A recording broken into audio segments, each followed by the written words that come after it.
In het weekend van vrijdag 8 en zaterdag 9 februari viert Jeugd Vastelavondsvereniging Den Haagse Keutel haar 5x11-jarig bestaan. Dit wordt gevierd met een groot jubileumfeest voor jong en oud.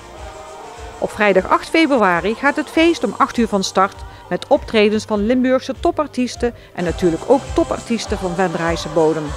Het jubileumfeest dient ook als een reunie voor oud-prinsen, adjudanten, gardemeisjes, raadsleden en verder voor alle vastelavondsvierders. Kaartverkoop vindt plaats op diverse locaties in Venray.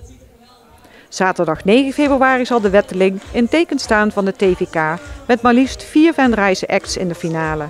Kaarten hiervoor zijn verkrijgbaar via de website tvk-limburg.nl. Op zondag 20 januari zal in de Witte Hoeve een Americana-concert plaatsvinden. Een muziekstijl, een mengeling van onder andere country, blues en western, denkt u aan Ilse de Lange en Welen, die steeds meer belangstelling krijgt. U kunt live gaan genieten van de band Color Changing Egg. 4 dagen feest in IJsselstein. Carnavalsvereniging De Pielreus viert haar 6x11 jubileum van donderdag 24 tot en met zondag 27 januari. Tijdens deze 4 dagen zullen er diverse activiteiten te beleven zijn. Natuurlijk in het bijzijn van de kerstverse jubileumprins Peter Potter. Hoogtepunten zijn de hilarische kienavond op vrijdagavond. Er wordt met sketches, met muziek, met inderdaad ook kien natuurlijk, want er zijn natuurlijk ook mooie prijzen te winnen. Wordt dat een concert waar we elkaar hebben gezet en dan sluiten we daarna af met Bjorn en Mieke en Prüfma en een DJ. Dus, En op zaterdag een knallende feestavond. Ja, we hebben een fantastisch leuke band staan, Baby Blue. Ook wel onder de jeugd en ook wel veel ouderen een welbekende band. Informatie betreft het gehele jubileumprogramma en kaartverkoop kunt u vinden op www.pielreus.nl. Op de woensdagen 23 en 30 januari organiseert Biblionu in samenwerking met gildeopleidingen een interactieve voorleesmiddag voor peuters vanaf 2 jaar.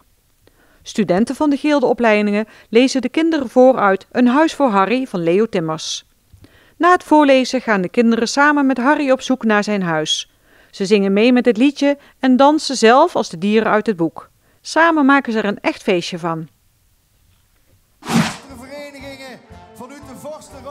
Al vanaf 1949 is Venray's beroemde vastelavondzitting Circus Muk niet meer weg te denken uit het seizoensprogramma van vastelavondsvereniging De Pielhaas. 5 avonden lang biedt Circus Muk podium aan lokaal en regionaal talent. Gedurende een avondvullende show wordt de bezoeker ondergedompeld in het Venrayse vastelavondsgevoel. Uiteraard met een lach en zelfs soms een traan. Na Circus Muk wordt er ook aan de kinderen en tieners gedacht. De zittingen Kindermuk en Tienermuk zijn inmiddels vast onderdeel van het seizoensprogramma. ATV Venray organiseert op 26 en 27 januari de 43e editie Vlakwatercross, het tweedaagse loopevenement. Al jaren spant de organisatie van de Vlakwatercross zich in om jong en oud in beweging te krijgen door voor alle leeftijdscategorieën aantrekkelijke wedstrijden te organiseren. Voor meer informatie kunt u terecht op de website van ATV Venray of Limbra Cross. 155. Geen stoer en ongenaakbaar imago met gespierde tattoos boven laaghangende broeken. Donderdag 31 januari kunt u genieten van een hilarisch spel, een combinatie van motors en dans en, zoals het parool vermeldde, een explosie van onversneden dansplezier. Op 20 januari zal de uitreiking van een trofee voor de eerste prijs proza, poëzie en de publieksprijs plaatsvinden. De schrijfwedstrijd Raadselige Roos van Literair Café Venray had het thema speelruimte gekozen, waarmee amateurschrijvers en dichters aan de slag konden gaan. En dat hebben ze zeker gedaan.